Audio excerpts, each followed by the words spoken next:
ಭೀಮ್ ಅಖಿಲ ಭಾರತ ದಲಿತ ಕ್ರಿಯಾ ಸಮಿತಿಯ 9ನೇ ವರ್ಷದ ವಾರ್ಷಿಕೋತ್ಸವವನ್ನು ಇವತ್ತು ನಾವು ಹಮ್ಮಿಕೊಂಡಿದ್ದೀವಿ.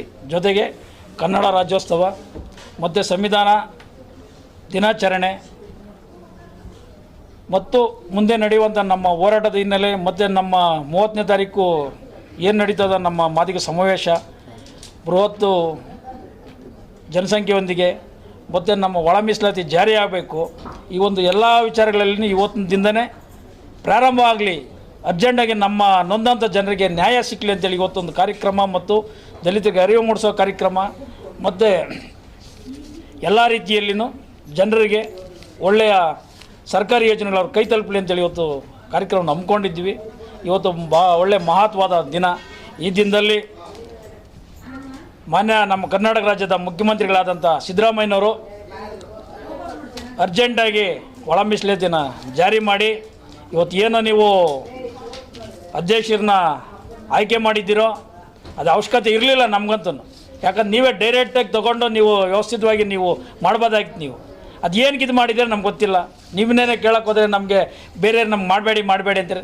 ನೀವು ಒಬ್ಬರು ಒಳ್ಳೆ ಬುದ್ಧಿವಂತರಾಗಿ ಒಳ್ಳೆ ವಿಚಾರಗಳಾಗಿ ಒಳ್ಳೆ ಮೇಧಾವಿಗಳಾಗಿ ಎಲ್ಲ ನಿಮ್ಮ ಕೈಯಲ್ಲಿದೆ, ನೀವು ಮಾಡ್ಬೋದಾಗಿತ್ತು. ಯಾಕೆ ನಮ್ಮ ದಲಿತರೇನೋ ನಿಮಗೇನು ಓಟ್ಗಳು ಹಾಕಿಲ್ಲ, ನಿಮ್ಗೆ ಗೆಲ್ಲಿಸಲಿಲ್ಲ, ನಿಮ್ಗೇನು ಇದು ಮಾಡಲಿಲ್ಲ, ಎಲ್ಲ ಮಾಡೋರಲ್ಲ. ಅಧಿಕಾರ ಅವಕಾಶ ಇದ್ದಾಗೆ ನೀವೇನು ಬೇಕೋ ಮಾಡಿ ಬೇಡಂತ ನಾವು ಹೇಳಿ ನಾವು ವಿಚಾರಗಳಲ್ಲಿ ನಮಗೆ ಭಾಳ ನೋವಾಗ್ತದೆ. ದಯವಿಟ್ಟು ಈ ವಿಚಾರನ ವ್ಯವಸ್ಥೆಗೆ ತೊಗೊಂಡು ಇದು ಮಾಡಬೇಕು. ಆಮೇಲೆ ಮುಂದೆ ನಮ್ಮ ನಡೆಯೋಂಥ ಕಾರ್ಯಕ್ರಮಗಳಿಗೆ ಭಾಳ ಯಶಸ್ವಿಯಾಗಿ ಸಹಕರಿಸಬೇಕು.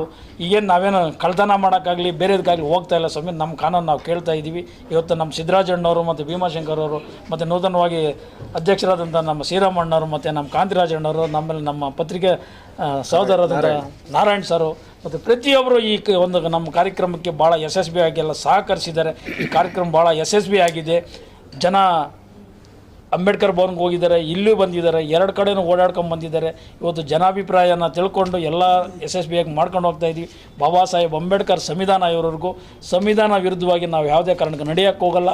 ಜೈ ಭೀಮ್ ಅಖಿಲ ಭಾರತ ದಲಿತ ಕ್ರಿಯಾ ಸಮಿತಿ ಇದು ಮುಂದಿನ ದಿನಗಳಲ್ಲಿ ಒಳ್ಳೆ ಪ್ರಬಲವಾದಂಗೆ ಸಂಘಟನೆಯಾಗಿ 2028ಕ್ಕೆ ಒಳ್ಳೆ ಕರ್ನಾಟಕ ರಾಜ್ಯದಲ್ಲೇ ಒಂದು ರಾಜಕೀಯ ಪಾರ್ಟಿಯಾಗಿ ಹುಟ್ಟಾಕಬೇಕು ಅನ್ನೋದು ನನ್ನ ಒಂದು ಕನಸಿದೆ. ಅದನ್ನು ಮಾಡ್ತೀವಿ ಅಂತಂತ ಹೇಳ್ತಾ ಇವತ್ತಿನ ದಿನದಲ್ಲಿ ನಾನು ವ್ಯವಸ್ಥಿತವಾಗಿ ಎಲ್ಲ ಒಂದು ಸಂಘ ಸಂಸ್ಥೆಗಳನ್ನ ಸೇರ್ಕೊಂಡು ನಾವು ಒಂದು ಅಂಗಸಂಸ್ಥೆಗಳ ಒಂದು ರಾಜಕಾರಣಿಗಳ ಒಂದು ಮುಖಾಂತರ ಮಾಡಬೇಕಂತಂತೇಳಿ ಹೇಳ್ತೀವಿ. ಇದೇ ರೀತಿಯಲ್ಲಿ ಇನ್ನೇನು ಹೇಳಿದ್ದಾರೆ.